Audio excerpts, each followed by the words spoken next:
Hi there. I felt like talking about this really quickly. I was listening to somebody who said she had a dream. Okay. Uh, she said she had a dream. Her name is Monique from Henry and Monique. She said she had a dream that R. Kelly was getting out of prison. And she said when R. Kelly was out of prison, she saw that his ways was still like that before he went to prison. He still had those ways about him. And she said that she told him that you need to stop and give your life to Christ. You need to stop. And she saw that he was feeling guilty and he was starting to feel convicted. But, and this is what I want to say. Until somebody, and I want to say publicly, if not publicly, I don't know how God wants them to do it, but until a person denounces these organizations that they are with that help them to get into these positions in the first place, to help him to get fame in the first place, until they denounce those type of organizations, their position in those organizations. What's it called? Renounce, denounce, whatever. But until they do that, they can't really give their life to Christ. I know there's a lot of Christians online that feel like Kanye West is coming to Christ. They feel like other rappers or singers or athletes are coming to Christ. They say something that sounds good and say, oh, look at he or her, they're giving their life to Christ. Oh, we're so excited. No.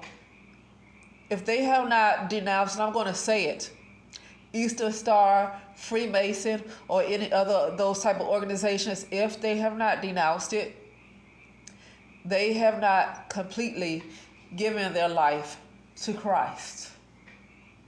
I'm just going to say it. I know it's going to make some angry, but as I get out of my ego, I'm not going to worry about that because I already know that's what needs to be done. And I think I'm going to share this story. I'm not a part of it. Not in this person that's speaking is not a part of it, but I'm in my subconscious mind. I'm in my subconscious mind. So the real me is somewhere else that is a part of something.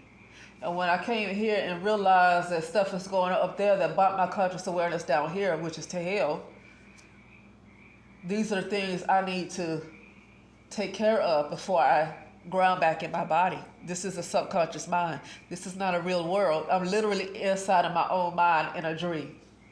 So that means everybody I see around me is a part of my subconscious mind. Even though I treat it like it's real because it's still reality for me, it's still all a part of my subconscious mind. And this is where I am. My real body is somewhere else in the real world. This is not the real world. And my real body, the real me, might be a part of something. That I had something pretty bad might have had to happen for my conscious awareness to be to this point. For my conscious awareness to be to this point, that means I'm not fully grounded in that reality anymore. My body still might be hanging around, but I'm here. This is what conscious awareness is. A completely false person. So this person right here, I'm not a part of anything, not this person. But this person is not real. The real person, the real me in the real world is a part of something that I need to denounce. And I have a different name and I look different. So I have to even remember who I am. Because I'm like not even having a connection with the real me. That's getting far from your soul right there. But yeah. in the real world, I do need to denounce it. And I might, once I wake up, I have to probably do it publicly. And so when I say that, I'm not saying that to judge anybody that's a part of these organizations, because I really strongly feel, the reason why I strongly feel it, because I know that I was pretty famous. And so now I'm just a regular lady over here, you know, that just work a job. I won't call it a regular job. It's not regular. I don't call it a regular job because it's not a job just anybody can get. You have to go to school and get a degree and stuff like that. So if you have to do all of that stuff and you have to have you have to have a master's. So you have to have, if you have to do all of that, then it's not, and then you have to have a license, a state license for each state. And you have to pass the boardifications. You have to do all of that. So that's not a job that anybody can get. So I'm not just in any old job, because it's not a job that anybody could apply for if you don't have those type of qualifications. It's not a job that anybody can go and apply for. So I don't want to say that. I'm not just in any old job. But nobody knows me. Basically, I'm saying nobody knows who I am. And even in my job, where I'm not even popular as a regular person. You know how some people just like, they might not have fame, but where they are, they're very popular.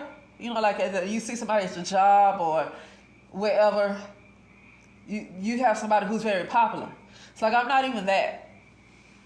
Okay, but in the real world, I was a singer. I might still be once I go back, but whatever songs I was singing, I'm not going to do that anymore. I have to denounce it. So that's what I'm saying.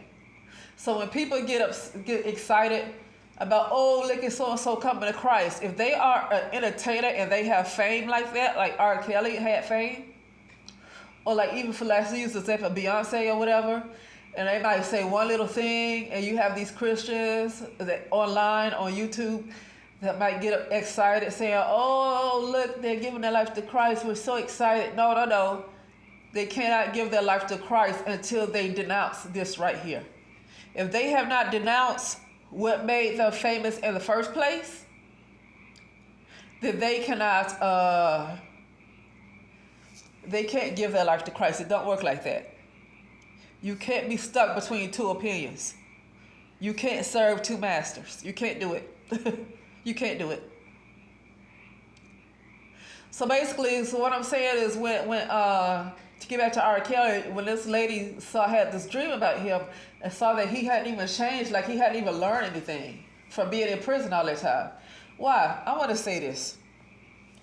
Because now in the age of, I guess, Aquarius and the internet, a lot of things get exposed where not even regular people see how this stuff works. If he gets out of prison, it might not have been God that got him out of prison. It could have been a sacrifice that got him out of prison. It could have been a sacrifice. So I guess pay attention to whoever dies. Maybe not Angie Stone, because see, a lot of people benefit from one person's death. A lot of people benefit. It could be like hundreds of people who benefit off of one person's death. It's not just one person who's going to benefit. It could be hundreds of people who benefit off of somebody's death. Hundreds. It might be more than that. Okay? I haven't heard of this person named 607 Unc until somebody was supposed to do an interview with him. It's somebody that I'm subscribed to, and she was supposed to do an interview with him. And he wanted to meet her. He said he wanted to see her in person, but he stood her up. Okay? And that's when she talked about him, that's what I wanted to look into. Who is this person? Who is this 607 Unc? Who is that? And then I saw he was on Real Life Productions. And Capone, Camp Capone, did interviews with them, but he did a lot of interviews with Real Life Productions. He talked about how Nelly sacrificed him, right? And so he ended up going to prison for some years. Then in order for him to get out, he had to sacrifice his son. His son died. He had to sacrifice his son in order for him to get out of prison. he had to sacrifice his son. And so what I'm saying is that people might be expecting R. Kelly to be a changed man, like, oh, he done learned. God let him out. God is giving him another chance. Because this is what people like to say who don't really know what's going on. And sometimes you don't need to know everything that's going on. But this is what people like to say. Oh, God gave you another chance. No, God probably didn't give that person another chance. If you don't even see any changes in them at all, it probably wasn't God that gave them a second chance, because the first thing they should have did was denounce whatever organization gave them fame. The first thing they should have did was to denounce that. And if they haven't done that, then God might not have helped them. Okay, but another thing is somebody could have been sacrificed for that person to get out of jail. Who is this guy that was supposed to go testify? It was the Young Thug trial, and it was this rapper that was supposed to testify. It was Rich Homie Quan was supposed to go testify, and I think he died. He was killed or died, whatever happened, the day before he was supposed to testify. Okay. Now, it could just be a coincidence, but I don't know if coincidences are actually real. I don't think anything is a coincidence. I don't think anything is a coincidence. It's the people who are not really aware, say that things are a coincidence, but really nothing is really a coincidence. It was already in the works to happen, in what you would call the spiritual realm or the astral. It was already in the works to happen. So I wouldn't call that a coincidence. But I guess one could say that maybe he really just died of some freak accident, or it was a planned hit on him, maybe to keep him from testifying, but it also could be a sacrifice to help others get out of going to prison. I don't know if that's the case. I'm just saying. I think Young Thug made it clear that he might be into voodoo. I think he made that part clear. And I'm not going to criticize. I know people practice voodoo. I'm not trying to say nothing bad about it. I'm just saying